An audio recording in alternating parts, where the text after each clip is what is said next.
welcome to episode 5 of Shawl Saturday.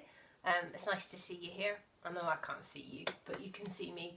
And if you want to post any comments or anything, put them in the comments below and I'll see them and I'll reply. So I suppose that is a bit like a conversation, isn't it?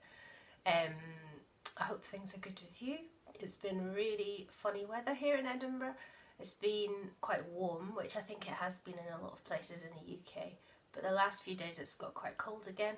And so, you know, it was hats back on, gloves back on, all that kind of stuff. And, you know, I'm layered up today with a woolly jumper underneath this sweatshirt.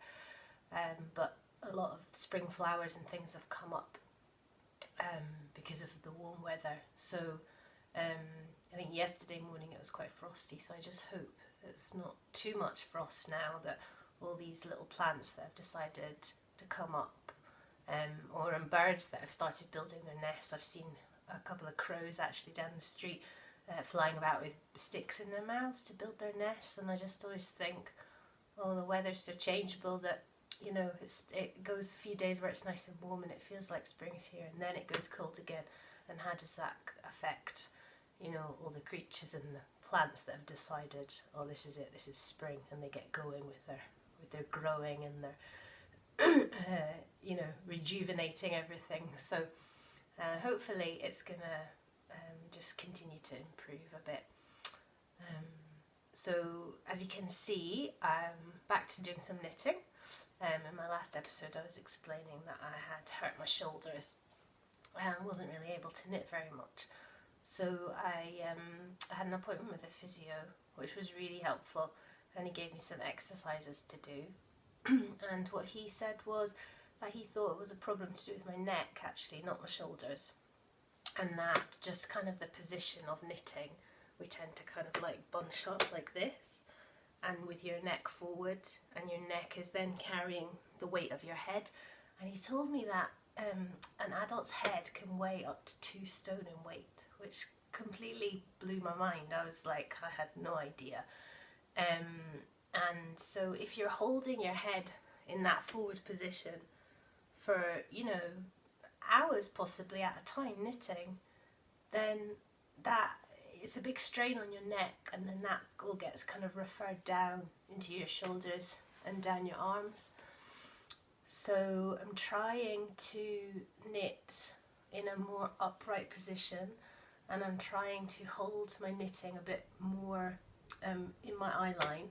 So I have a chair which has got armrests on, so I can kind of put my elbows on there and I can knit a bit more in this position. And I found a lower chair to use at the computer and for watching TV. But I've really noticed over the last couple of weeks how much I go around with my head down. And you know, just walking along the street, or even doing stuff, you know, like in the kitchen when you're cooking or you're doing the dishes, you're looking down. So I'm trying to make a conscious effort to look up, and that combined with these exercises has really made a massive difference. And it's not, I mean, it's not completely perfect, but it's a lot better, and I can do some knitting, which is fantastic, because I just really missed it. I was really struggling actually to kind of find something to do with my hands that was creative enough, but it felt comfortable enough that I didn't have to concentrate. And I was doing a bit of crochet, which I could do for a while, but wasn't quite the same. So I'm really glad to be able to get back to some knitting. And I've started this project, which I can't actually show you, because it's a shawl for a magazine that's coming out the week of the Edinburgh Yarn Festival, so around about the sort of 20th of March. This isn't the yarn that the actual pattern is knitted in, the sample for the magazine. I've just picked this because this is something that I had in my stash and I wanted to knit one for myself. So it's this, it's kettle yarn, and it's Ramble, which is their gorgeous Shetland and Romney 4-ply yarn, which I think I follow Linda on Instagram, and I think she said she's not going to be able to get this base anymore. So whatever she's got in stock at the moment is, I think, all that there is. But it's just an amazing yarn. It's very sort of sheepyish, but it's also just got a lovely drape, and yeah, it's just gorgeous, and the colours are gorgeous. It's got like a, I think it must be a sort of grey base, you know, like the natural shade isn't maybe white, because you can definitely see some other shades underneath the green, you know, coming through, and I absolutely love that, because although it's green, it still retains a lot of its kind of original characteristics and its original sort of sheepiness. So that colour is called Burdock, and it's 400 metres per 100 grams. And I've got 3 of these. I don't know if I'll get into the third one. I might do. But I bought them originally to make a sort of shrug kind of bolero thing for a wedding I was going to, and I got kind of halfway through and just decided that it was too much of a deadline and I wasn't going to get it done in time. And actually now I think, well, am I going to wear that kind of thing again? And all that time spent knitting it, and the lovely yarn, I'm not going to get wear out of this. So I stopped knitting it and I didn't wear it to the wedding, and I've since frogged it. So I have, I think, 2 balls wound up, you know, that I had frogged, and then this is the other skein. But go over to Linda's website and have a look, because the colours are gorgeous. I have a skein of this, I think it must be the natural, which is a kind of light brown shade. So I'm using this, but as I say, this isn't what the original pattern is knitted in for the magazine. It's knitted in a more neutral shade of the Cambrian wool 4-ply. So once that comes out, maybe in the next episode I'll show you, and I'll show you my swatches and things. And the Cambrian wool was really lovely to work with as well. So, but I'm trying to get this done for Edinburgh Yarn Festival. I'm not sure if I will, but I'm just sort of plodding through. So we'll see. If you see me wearing a big green shawl, then you'll know that I managed to finish it. So I'm just going to put this to one side. Oh, actually, maybe I'll show you my project bag. So this is one that I picked up last year at Edinburgh Yarn Festival, and it's one of the pink hazel bags. So she's going to be there this year as well. And I can't remember what size this is. It's not the Edin bag, because that's the really massive one. I think this is the next size down, so it's slightly smaller, but it's got the leather wrist strap. And it's got inside, I don't know if you'll be able to see, it's got like a zipped pocket. And it's really sturdy, and I think it's got some kind of padding in it slightly, like maybe it's just interfacing, I'm not sure, but it feels substantial, and it has a drawstring. And actually I've used this before, like if I've been going out somewhere and I want to take my knitting, then, you know, I can have my handbag or whatever backpack, and this is a bit big to go in another bag, and I've actually just carried it like a bag along the street, and it's so lovely that I don't think, it doesn't really look like a project bag, or, you know, like I don't feel daft walking along the street with a bag of knitting, because it looks like this, and I just think it's so lovely. It's got, like, can you see that? It's got wee birds, and it's got silver bits. So I used my birthday money last year to buy this one. So I'm trying to debate whether to get another one this year, because I really wanted one of the Edin bags with they've got a big leather strap on them, so you can put them across your body. So maybe I'll see. My birthday's just before Edinburgh Yarn Festival this year, so I'll see what if I get any birthday money this time, or maybe I'll get actual, you know, physical presents rather than money, and maybe think about it, because yeah, I would quite like one of those Edin bags, and I've used this a lot, so I know that I would use it, but we'll see. So if you follow me on Instagram or you're on my mailing list, you'll know that my Shawl Saturday series, which I mentioned in the last episode, was launched this last week here, and the ebook went up for sale as a pre-order yesterday on Friday, and it's on at an early bird price, which is till next Friday the 15th, and so it's £10 plus VAT or sales tax depending on where you live, and yeah, I just want to say thank you so much to everybody who has bought it already. I've been really blown away by your support. You know, I had a kind of idea in my head of how many I wanted to sell, and I've actually doubled that amount. So thank you so much. I know that it's a big leap of faith because it's like a secret, you know, it's a secret club, a secret subscription, and you don't know what the designs are going to be like, although I've given a couple of sneaky peeks. But I really do appreciate that, because you don't know what you're going to get. They're going to be gorgeous, but only I know that. So you're trusting me, and I'm really grateful for that. So thank you so much. And there's a couple more emails coming out next week with some more sort of tips they are pertinent to this shawl. The first one, the spring one, but they'll also be useful for other stuff that you're knitting on and for further shawls in this series. So I just wanted to share, with those of you that aren't on the mailing list, I wanted to share some of the kind of background to the idea behind the 4 designs, sort of based on the idea, well, basically of the 4 seasons, which is quite a sort of simple theme, but in Scotland we have this thing about the weather being like 4 seasons in one day, because the weather's so changeable. And also obviously there's the famous Crowded House song of the same title. And I read somewhere that apparently in Melbourne, where I think Neil Finn and I've forgotten the name of his brother, but I think they may be from Melbourne, and apparently that's a thing there, that the weather's quite changeable. So although the song's not about Scotland, I just felt it was really applicable to here.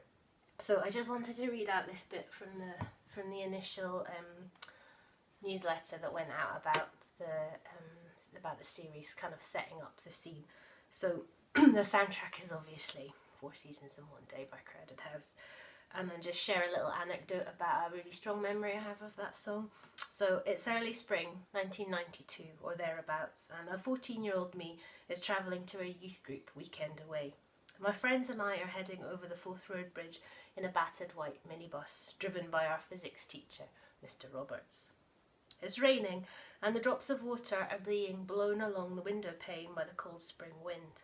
I have a distinct memory of leaning my head against the misted up window and joining in with a sing-along of songs from Crowded House, including Weather With You and 4 Seasons in One Day.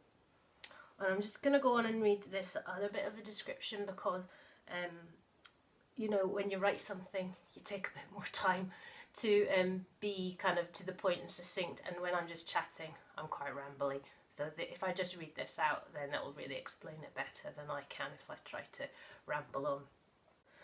Living in Scotland, the changeable weather is often described as being like 4 seasons in one day, and I've also heard it said that if you don't like the weather in Scotland, wait half an hour and it'll change. In Edinburgh, while we often experience that infamous 24 hours of multi-seasonal weather, it's not to say that we don't also have 4 very distinct seasons of spring, summer, autumn and winter, and that, in addition to the meteorological differences, each has its own definite traditional characteristics and cultural associations. Spring is a season of regrowth in nature, of spring cleaning, May Day and the Easter Bunny.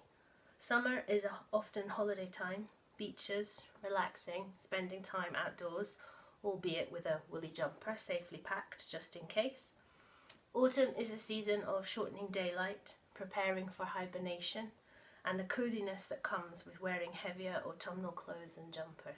Winter is a season of waiting for the light to return, of spending time indoors or well wrapped up outside, and is punctuated by various festivals to brighten up the darkness. Join me for a knitting adventure through these 4 seasons with the membership of the Shawl Saturday Series 2019.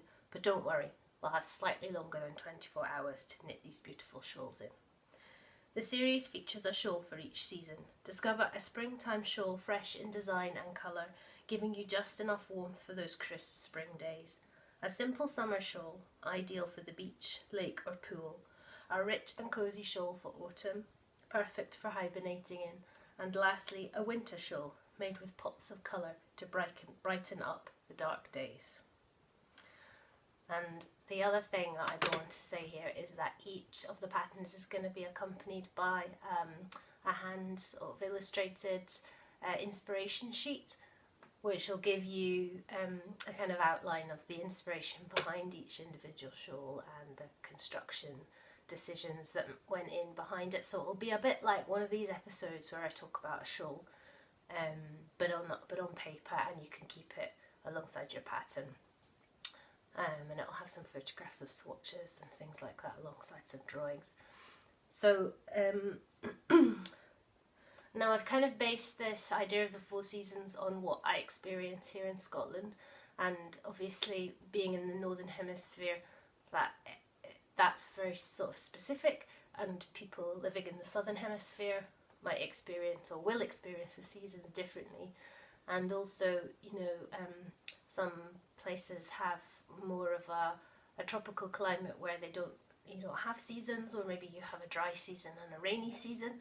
But I'm hopeful that if your seasons are different to how I experience them here in Scotland, that you'll be able to take the patterns and maybe use a fibre in your yarn that's more suitable for whatever particular climate that you experience where you live. I thought, now who was it? It was Charlotte, who over on Ravelry was asking about this next episode and saying would I be sharing the shawl? So I'm not going to share this shawl because I really want to keep it a surprise for Friday.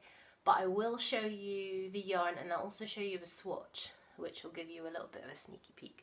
So you'll probably, if you're following me, you'll know that this first spring shawl is knitted with Bear in Sheep's Clothing yarn. So there's their label. So that's the dyer, she's called Bernie, and they're based in Northern Ireland. And I came across them at Woolin last year, and I bought I think 3 skeins of this spectral. And that's going a bit shiny there, isn't it? There. So actually this bit that's left doesn't have so much of the pink, but it's got a kind of like a luminous yellow and a dark patches, but it also has pink, like a sort of rose pink, which is really beautiful. And this is the Bear Cozy base, which is Falkland Merino. It's really soft. It's lovely to work with. And then, so that one's called Spectral. And then this one, which is beautiful. It's not really olive green, and it's not lime. It's just gorgeous, and it could be really quite an autumnally colour, but I think when you pair it up with that one, it becomes really fresh and spring-like. It's not quite as dark as it's showing up there. And that isn't really a colour I would have necessarily picked, but Bernie just has a really unique palette, and go over to Etsy and have a look, because she just has some really unusual colourways. One of the things about the spring pattern is to sort of combine familiar with unfamiliar. So this idea that springtime we have these plants that are familiar to us because we're used to seeing them every year, but every year they spring up anew, and they have new growth on them, and that's unfamiliar. So it's sort of this combination of old and new, familiar, unfamiliar. So for me, this kind of green shade was really unfamiliar and was a bit out of my comfort zone, but I've put it with something that is much more my comfort zone, you know, a neutrally sort of colour with some luminous yellow in it. And so part of the idea, the reasoning behind the shawl is this combining old and new and familiar and unfamiliar. So go and have a look at Bernie's Etsy shop. She had some sets for the shawl up last night. So you'll need one skein of the green, which is called Protista, and you need 2 of the spectral, so 3 skeins in total.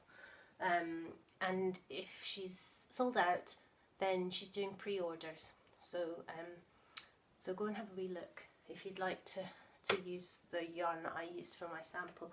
But she's also got other things, and I'm sure she would, if you got in touch with her, she would make some other suggestions. So here's a little swatch.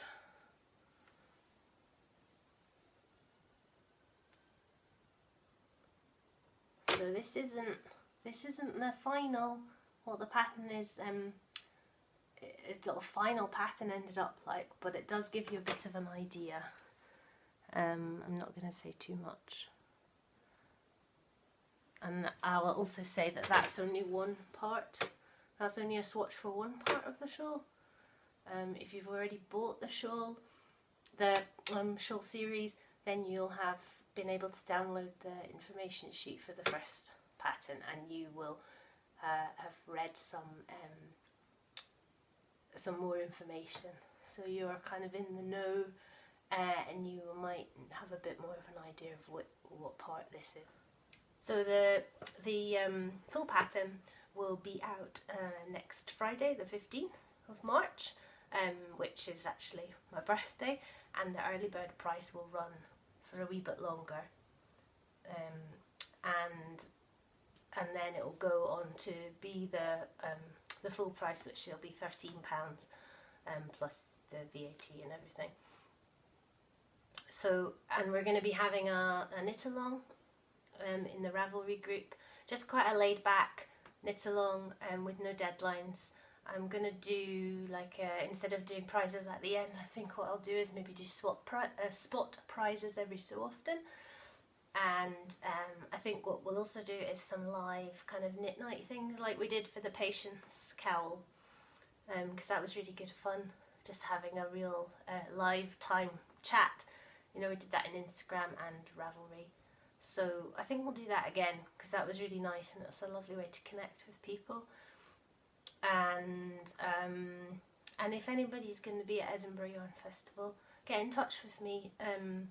You know, if you'd like to meet up and have, or maybe like have me come and pick out colours with you, I'd love to do that. I really like doing that with my knit night friends. Oh, and the other thing to say is that I'm running a giveaway for the Shawl Saturday series.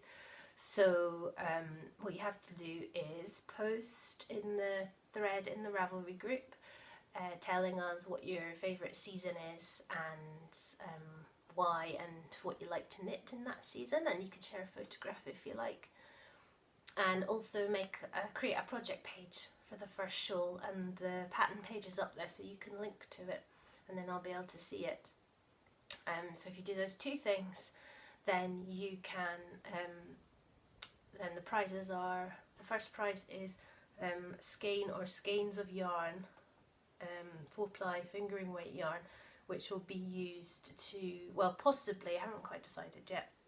Well, I think what I'm going to do is the prize is going to be some of the yarn used for one of the later designs in the series. And then the second prize, 4 people will win a copy of one of my other self-published designs. So I'll put all the links below, but please come and enter. There's some lovely stories being told over there in that giveaway thread, so come and join in, it would be lovely to see you there. So I'm going to move on to talk about the shawl, featured shawl for this week, which is my Fenestra shawl, which I'll show you here. So this is it here, quite wide.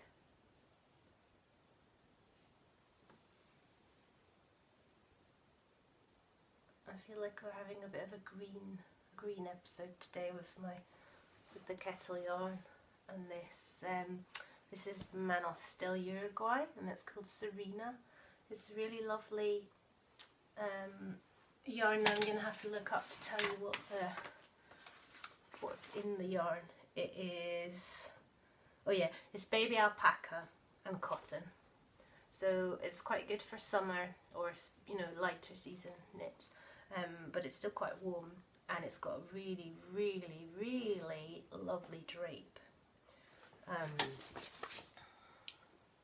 just hangs beautifully. I would definitely knit with this again. And it's classed as a sport weight, but actually I think it's one of these ones you could use like a 4-ply fingering weight, but you could probably also use it as a double knit. So the inspiration behind this was a kind of a tropical theme. Knit Now we're doing an issue where that was one of their themes. So this was originally in Knit Now in the summer of 2017, so it's kind of coming up for 2 years. And so they have like a Pinterest pin board with pictures for inspiration, and one of the things they had quite a few pictures of was massive big cheese plants, you know, Swiss cheese plants with the big huge leaves with all the holes in. And I was kind of doing a bit of research around these, and what I didn't realise was that when the leaves first start to grow, they don't have any of the little holes, which are called fenestrations, which I think means window in Latin and possibly Italian, but it's that kind of idea of a little peephole or a window. So the leaves don't have that when they first start to grow. It's only when they get bigger that they start to get these holes.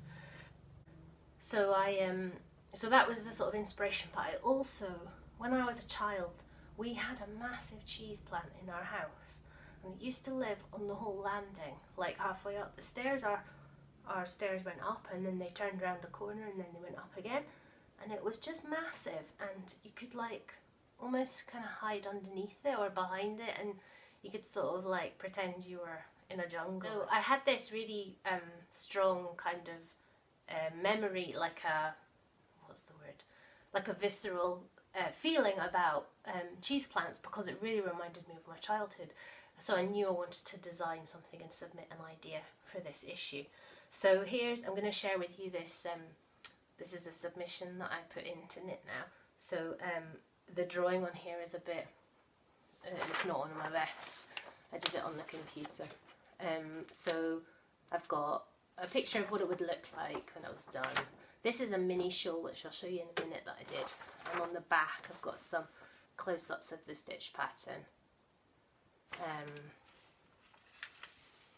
Yeah, so that's the submission that went off to Knit Now. They obviously liked it enough to commission it, and then it appeared in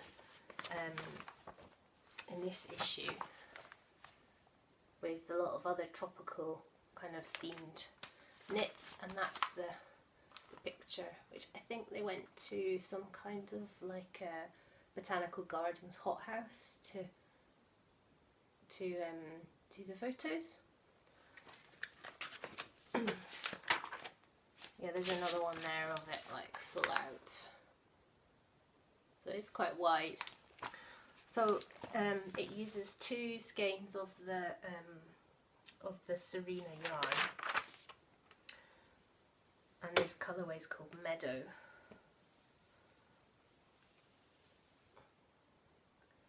I might put this one on actually.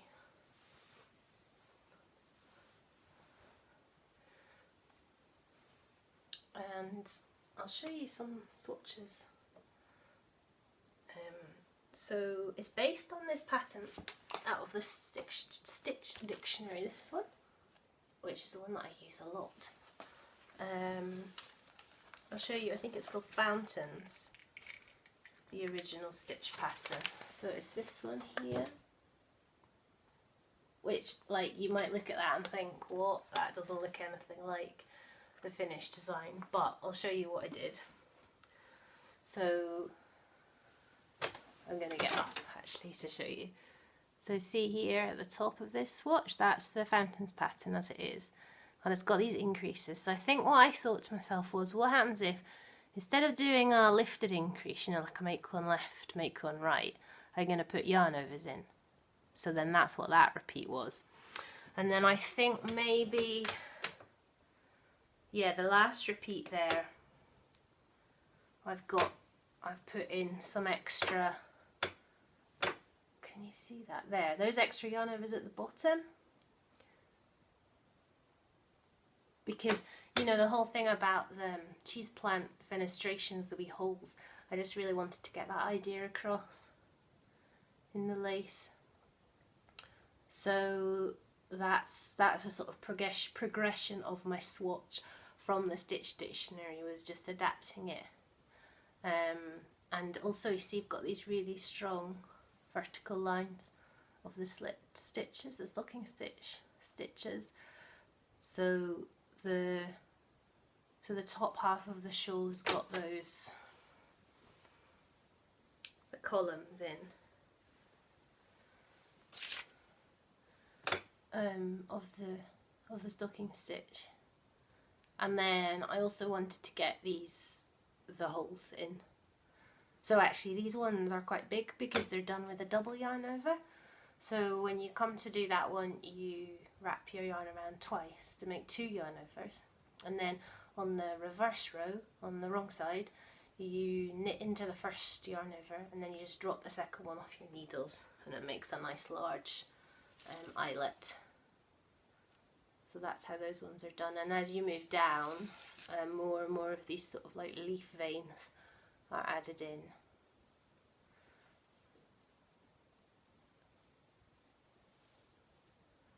And then it finishes off with 2 repeats of the lace at the bottom. And it works really well. One of my friends from Knit Night, she's done hers in, she did one in linen, which worked really well. And this is, oh yeah, and this is like a mini version that I did for my design submission, just to show how it would work, but also to give me a chance to kind of work out some of the numbers, because you know when you're knitting it's just in a straight, the stitch count's not changing, but when you want to put in the shaping of the shawl you need to work out how that's going to affect the patterning with the numbers changing. So I did that before I submitted to Knit Now, because I kind of feel like you don't want to submit an idea and say, oh yeah, I'm going to make this shawl like this and it's going to have this and it's going to be fantastic, but all you've got is a straight swatch, because you don't really know like what's going to happen when you put in some increases and decreases for the shaping. How's that going to affect this pattern? So I always like to do a kind of mini shawl, or a mini version of the increasing and the decreasing and the shaping and all that kind of the fiddlier bits of the pattern, just to make sure, because I'd hate for it to be in that situation where you'd submitted an idea and then they were like, and then they said yes, we'd love it, here's the yarn, we're going to put it in this issue, and then you say, well, actually this isn't possible, like I thought it was possible but it's not possible to do it like this. So kind of part of my process is to sort of knit a mini shawl, and I do that quite a lot with a lot of the design submissions that I put in. And actually, you know, then you've almost done most of the work if you do that bit, and it means when they come back and say yes, we'd love it, well then you're a step ahead. If they come back and say no thank you, or they don't get back to you, which is quite often what happens, then you know you have a good idea of how it's gonna work out, and you can self-publish or you could submit to somebody else. So it's always, I always feel it's worth doing that, although you know obviously it takes a bit longer to do that as a bigger swatch. So as usual, the featured shawl is going to be on discount for the next week. I think I'll make it run until a week today, so that will be the 16th of March. So the Fenestra shawl is going to be 15% off in my Ravelry store, and if you use the code MH15_Fenestra, then you'll get the discount. Just put that in when you go to the checkout on Ravelry. And if you're knitting up any of my designs, please tag me on Instagram, or you can use the hashtag Maddie Harvey Designs or hashtag Harvey Knits, and every so often I go and have a wee look and it's really just lovely to see what people make with my designs. So I hope you're having a good weekend and getting some knitting opportunities. Look out for some more Shawl Saturday series emails next week. I think I'm going to start saying SSS instead of Shawl Saturday series because it's a bit of a mouthful. And yeah, the first spring pattern will be released on Friday the 15th, probably quite early in the morning. So look out for that. I can't wait to see people's yarn choices and swatches and getting started with the pattern. That's going to be fantastic. Yes, so I'll see you next time. And if you're heading to Edinburgh Yarn Festival and you would like some help choosing colours for one of my shawls, just send me an email or something, and we'll see if we can organise a meet-up. That would be great. See you next time. Bye!